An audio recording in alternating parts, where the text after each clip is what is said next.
안녕하세요, 전업파입니다. 오늘은 귀농에서 작물 선택하는 거에 대한 얘기를 좀 해보려고 하는데요. 저는 원래 딸기를 지망을 했었어요. 딸기를 좀 하고 싶어 했었는데, 사실 귀농인들이 가장 원하는 작물이 딸기죠. 지금도 딸기일 거예요, 아마. 아무래도 남녀노소 누구나 좋아하고, 또 뭔가 체험을 한다든지 뭐 가공을 한다든지 이런 쪽으로 활용할 수 있는 여지가 많다고 하고, 또 고소득 작물로 알려져 있기 때문에 많이들 선택을 하시는데요. 사실 소득적인 부분은 자기가 어떻게 하느냐에 따라서 뭐 그렇게 높은 소득이 나오지 않는다고 평균적으로 알려진 작물이라도 돈 많이 버시는 분들도 있고 하니까, 사실 뭐 어떤 작물이 소득이 제일 높아요 라고 무조건 말하기는 좀 어려울 수 있어요. 근데 저는 개인적으로는 그거보다도 적성이 좀 더 중요한 것 같아요. 그 작물을 재배하는 데 있어서 필요한, 어떻게 보면 재능이라고 할까요? 그 작물을 재배하는 사람이 가지고 있는 성향이라고 할까요? 이런 것들이 저는 좀 중요하다고 보는데, 제가 딸기를 접게 된 이유가, 제가 딸기하고 오이하고 토마토 이렇게 세 가지를 해봤는데, 딸기는 작업이 상당히 섬세합니다.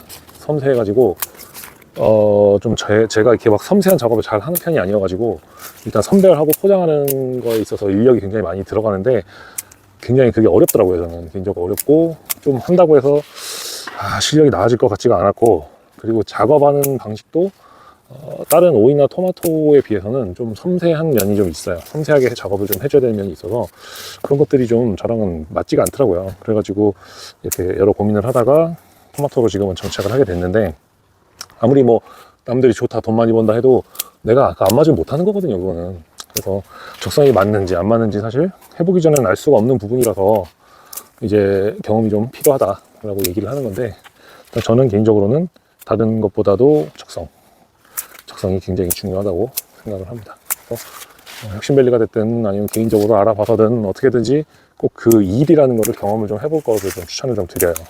일을 해봐야 이게 나랑 맞는지 어쩐지 알 수가 있죠. 그래서 그 오이 같은 경우에는 엄청 성장이 빠르기 때문에 그 일 자체는 되게 토마토랑 비슷한데 양이 많아요. 양이 어마어마하게 많아요. 근데 내가 진짜 일 잘할 수 있고 나는 맨날 돈이 통장에 탁탁 꽂히는 그 맛을 느끼고 싶다라고 한다면은 오이를 선택해도 좋고, 근데 나는 좀 섬세하고 이런 작업도 잘 할 수 있고 빨리 잘 해낼 수 있고, 뭔가 그 작물을 활용해가지고 다른 뭔가를 좀 연계를 해서 하고 싶다, 그러면 이제 딸기를 선택할 수도 있겠고요.